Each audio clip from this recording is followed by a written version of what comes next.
Hai, kita jumpa lagi dalam percikan kebijaksanaan SMS spesial malam Sabtu. Mudah-mudahan kita semua selalu dalam keadaan sehat dan selalu dalam berkat dan perlindungan Tuhan.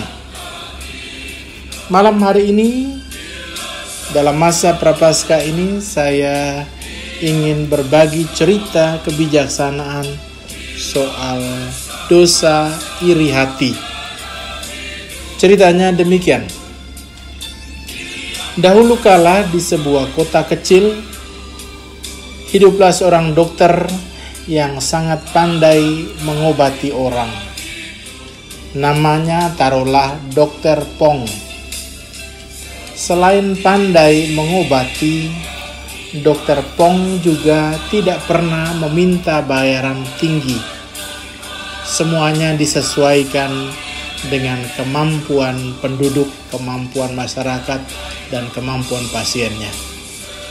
Itu sebabnya banyak orang senang sekali dengan pelayanan Dokter Pong. Situasi ini membuat dokter yang lain, sebut saja Dokter Dong, itu menjadi iri hati. Sebenarnya Dokter Dong juga pandai mengobati orang. Namun sayang, ia selalu meminta bayaran yang tinggi. Jadi masyarakat kurang senang kepadanya. Melihat kesuksesan Dokter Pong, timbullah niat jahat dalam diri Dokter Dong. Suatu hari Dokter Dong itu menghadap baginda rajanya. Taruhlah Raja King namanya. Raja King ini terkenal sebagai penguasa yang kurang bijaksana dan emosional. Dokter Dong pun memanfaatkan hal itu untuk mencelakakan dan berusaha menyingkirkan Dokter Pong yang baik ini. Dokter Dong datang dan melaporkan kepada baginda raja. Wahai baginda yang mulia, ternyata Dokter Pong itu mempunyai sebutir pil umur panjang. Ia sengaja menyembunyikannya untuk dipakai sendiri. Mendengar hal itu, kening baginda raja berkerut. Apa? Pil umur panjang? Benar yang mulia, kata Dokter Dong. Dokter Pong berusaha menyembunyikan pil penemuannya itu. Dan ia berusaha membohongi baginda. Mendengar ada sebutir pil yang dapat membuat seorang menjadi berumur panjang, baginda Raja King pun tertarik. Baginda Raja segera memerintahkan Dokter Pong untuk menghadapnya. Dokter Pong terkejut saat mendengar permintaan baginda Raja. Ampun baginda Raja, sebenarnya hamba itu tidak mempunyai pil umur panjang, kata Dokter Pong dengan hati-hati. Mendengar jawaban yang seperti itu, baginda Raja pun marah. Jangan bohong. Saya tahu engkau sengaja menyembunyikan pil itu untuk kau minum sendiri. Pokoknya saya tidak mau tahu. Engkau harus memenuhi permintaanku. Ku beri engkau waktu 1 minggu. Jika engkau tidak memberikan pil itu kepadaku, maka kepalamu menjadi taruhan. Mendengar hal itu, Dokter Pong tidak dapat berkata apa-apa lagi. Dalam hatinya ia mengetahui ini pasti ulah Dokter Dong yang iri hati dan mau menyingkirkannya. Dokter Pong kembali ke rumahnya. Ia sangat sedih dan tidak dapat tidur nyenyak. Pembantunya yang setia mengetahui keadaan dokternya datang mendekati lalu membisikkan sesuatu kepadanya.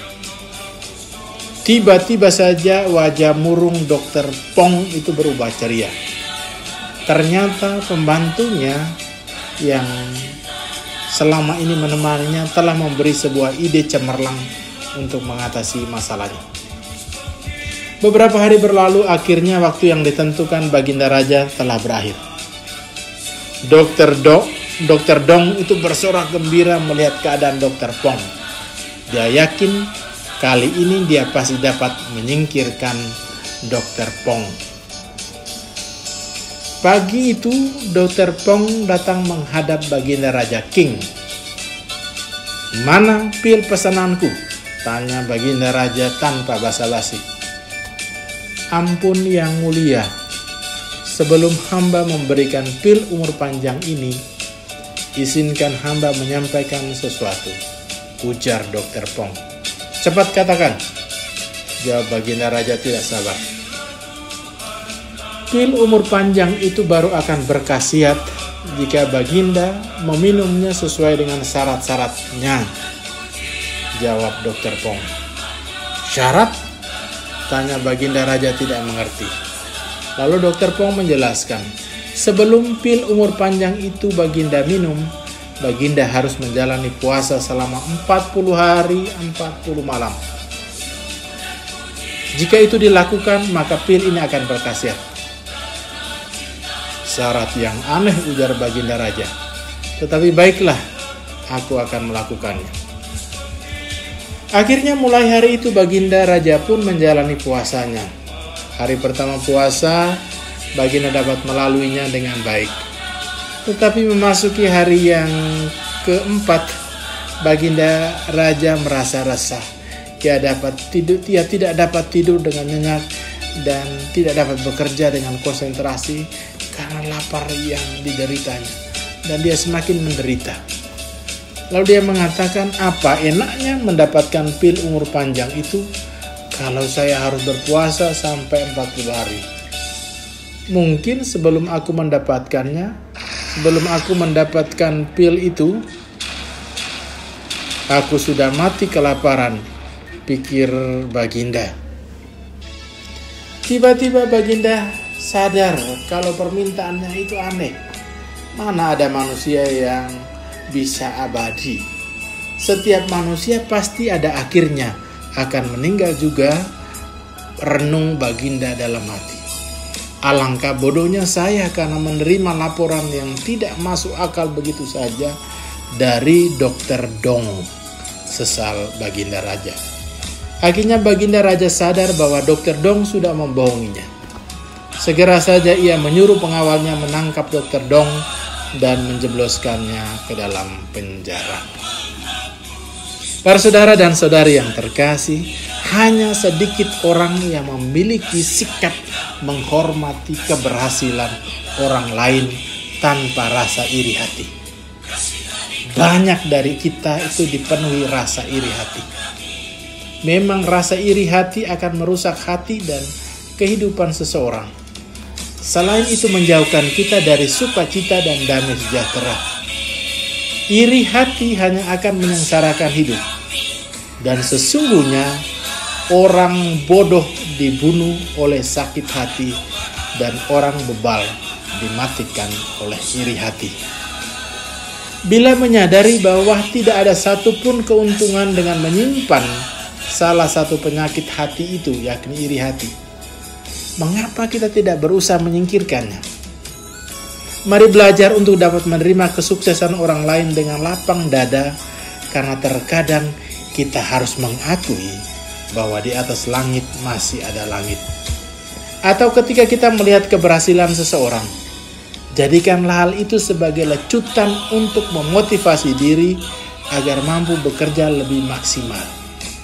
Tidak perlu iri hati, bila perlu bergaulah dengan mereka, dengan orang itu, dan jalin hubungan yang baik, agar kita pun bisa belajar sesuatu untuk meraih kesuksesan. Para saudara dan saudariku yang terkasih, iri hati ini adalah akar dosa yang sering kali terjadi kapan dan dimanapun. Kalau kita membaca kitab suci, Kain itu membunuh Habel saudaranya karena iri hati. Begitu pula peristiwa salib Yesus yang kita renungkan dalam jalan salib selama masa prapaskah ini, juga dalam devosi pribadi kita.